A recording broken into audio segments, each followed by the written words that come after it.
Hello my dear friends. आज के time में अपने बच्चों से मोबाइल और टीवी छुड़वाना पेरेंट्स के लिए सबसे बड़ी चुनौती बन चुका है। तो इस विषय पर पूरे 2 वीडियो मैं आपके लिए लेकर हाजिर हुआ हूं। पहले वीडियो में मैं 3 से लेकर 11 साल तक के छोटे बच्चों के लिए मोबाइल और टीवी से दूर रखने की टेक्निक्स आपको बताऊंगा, और सेकंड वीडियो में 11 साल से बड़े बच्चे यानी कि टीनेजर्स के पेरेंट्स के लिए क्या टेक्निक्स हो सकती हैं वो मैं आपको बताऊंगा। मैं हूं life coach and psychologist DG Krishnamurthy और आपका स्वागत करता हूं मेरे इस यूट्यूब चैनल पर। दोस्तों, इन टेक्निक्स को जानने से पहले मैं आपसे रिक्वेस्ट करूंगा कि आप स्क्रीन के जो नुकसान हैं उनके प्रति अपना नजरिया बिल्कुल क्लियर कर लें, स्पष्ट कर लें। देखिए, इसके नुकसान बॉडी पर और मन पर 2 तरह से होते हैं, और दोनों ही नुकसान काफी लॉन्ग टर्म में काफी सालों बाद दिखाई देते हैं। शरीर पर होने वाले नुकसान तो 3, 4, 5 साल में दिखाई दे जाएंगे, जैसे कि आंखों का कमजोर होना, स्टेमिना कम होना, मसल्स का डेवलपमेंट कम होना, इम्यूनिटी कम होना। लेकिन उसके मन पर जो प्रभाव पड़ रहा है, जो बिलीफ और संस्कार लाइफ को और खुद को लेकर उसके अंदर निर्मित हो रहे हैं, उनका प्रभाव 10, 12, 15 साल बाद आपको दिखाई देगा, और तब हम कुछ नहीं कर पाएंगे।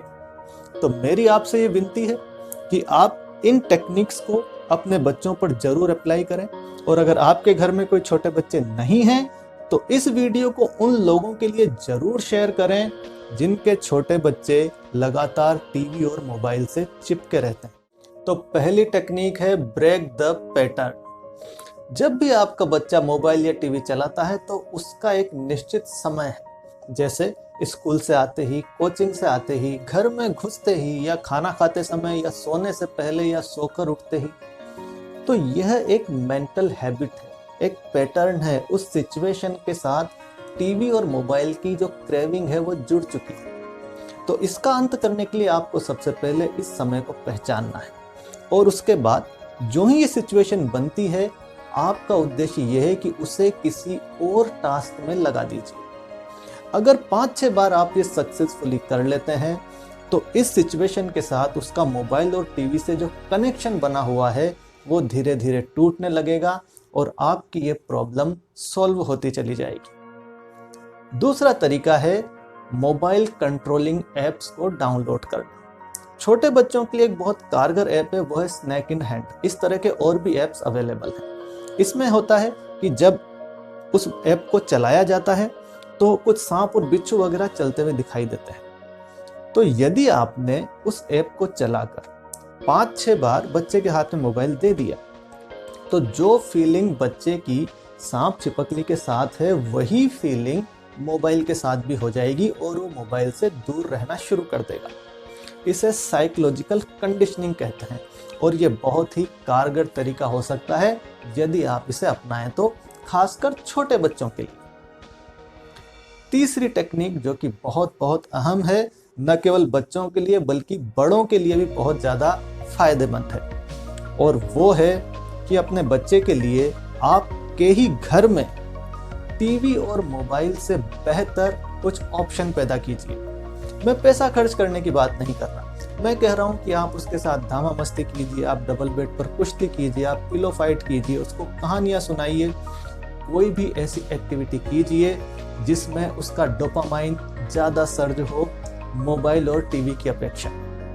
इसके लिए गूगल आपको 50 आइडियाज़ दे देगा, लेकिन टाइम आपको निकालना पड़ेगा। अभी आपको ये थोड़ा मुश्किल लग सकता है, लेकिन मेरी बात पर यकीन कीजिएगा, यदि अभी आप ये टाइम उसके लिए बचाते हैं तो जब आप बूढ़े हो जाएंगे तो यही टाइम आपका बच्चा आपको ब्याज सहित लौटा रहा होगा, तब आप मुझे याद करेंगे। चौथा तरीका, और ये तरीका आप अपनाते हैं तो आप अपने बच्चों के जीवन में एक बहुत बड़ा योगदान करेंगे, ये मेरी गारंटी है। इस टेक्निक को कहा जाता है टोकन इकोनॉमी। आपको करना क्या है, आप उन बिहेवियर्स की लिस्ट बनाइए जो आपको अपने बच्चे के अंदर डेवलप करनी है। वो गुड बिहेवियर जैसे कि टेबल मैनर्स हो सकते हैं, अच्छी हैंडराइटिंग हो सकती है, अपने कपड़ों को जमाना तय करना, ये हो सकता है। तो जब भी वो इनमें से कोई भी अच्छा काम करे, आप उसे एक स्टार दें, एक टोकन दें, और उसे ये बता के रखें कि जब आपके ये 10, 20 या 30 इकट्ठे हो जाएंगे तो आपको उसके बदले एक रिवॉर्ड दिया जाएगा। ये टेक्निक कई तरह से काम करती है। सबसे पहला तो वो इन कामों में लगा रहेगा, तो टीवी मोबाइल से दूर रहेगा, वो एक नए बिहेवियर को सीख जाएगा। और तीसरा, उसके अंदर इस बात की वैल्यू डेवलप होगी कि उसे कुछ हासिल करने के लिए कीमत चुकानी पड़ती है, मेहनत करनी पड़ती है। और फिर देखिएगा इस वैल्यू की वजह से उसकी लाइफ में कितने ज्यादा पॉजिटिव चेंजेज आते हैं। पांचवा तरीका, ये अपेक्षाकृत थोड़ा सरल भी है, लेकिन इसका एक पॉइंट आपको कठिन भी लग सकता है। और वो तरीका ये है कि अपने बच्चों के लिए मोबाइल और टीवी का टाइम फिक्स कीजिए। 30 मिनट का स्लॉट सुबह और 30 मिनट का स्लॉट शाम को, अगर ये दोनों मिला के आप 1 घंटे भी दे रहे हैं तो ये अपने आप में पर्याप्त है, बहुत है। इससे ज़्यादा देने की जरूरत बिल्कुल नहीं है।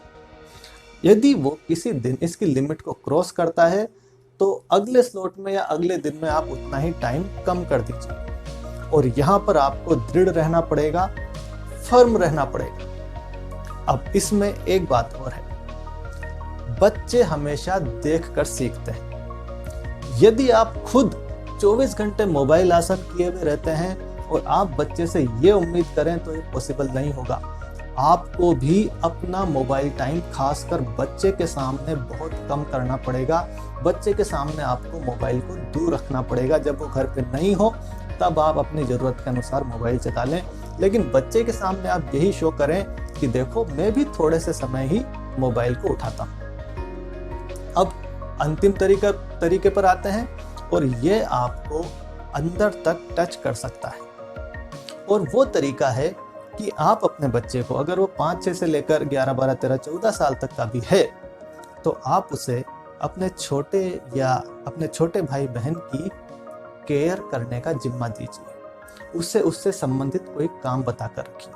अपने छोटे सिबलिंग की देखभाल करना ये एक नेचुरल टेंडेंसी है, ये प्रकृति द्वारा दिया गया गुण है।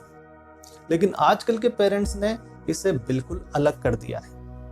और इस काम से आपको एक फायदा होगा, आपकी खुद की पेरेंटिंग बहुत अच्छी होती चली जाएगी। कैसे?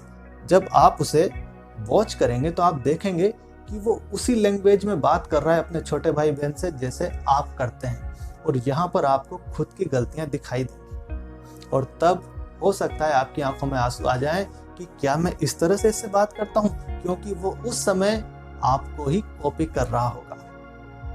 अगर आपका बच्चा सबसे छोटा है या घर में अकेला है तो इस काम के लिए आप उसे कोई पेट भी लाकर दे सकते हैं, कोई डॉग, पैरेट या फिशेज वगैरह, और आप उसकी इसी तरह से उससे केयर करवा सकते हैं एज ए पेरेंट। और फिर देखिएगा वो उसमें कितना ज्यादा बिजी रहता है और टीवी और मोबाइल से किस तरह से दूर रहना शुरू कर देता है। तो माय डियर फ्रेंड्स, ये थी वो 6 टेक्निक्स, और इनमें से किसी भी टेक्निक के लिए या पेरेंटिंग से रिलेटेड कोई भी सवाल अगर आपके पास है तो आप मुझे पर्सनल व्हाट्सएप कर सकते हैं दिए हुए नंबर्स पर, मैं आपको जरूर जवाब दूंगा। और पेरेंटिंग का फ्री सेशन 1.5 घंटे का यदि आप लेना चाहते हैं तो भी आप मुझे मैसेज कर सकते हैं। और पेरेंटिंग से जुड़े हुए नए और अच्छे वीडियोस अगर आप देखना चाहते हैं तो आप मेरे चैनल को जरूर सब्सक्राइब कर लीजिएगा। देखने के लिए बहुत बहुत शुक्रिया। Thank you very much.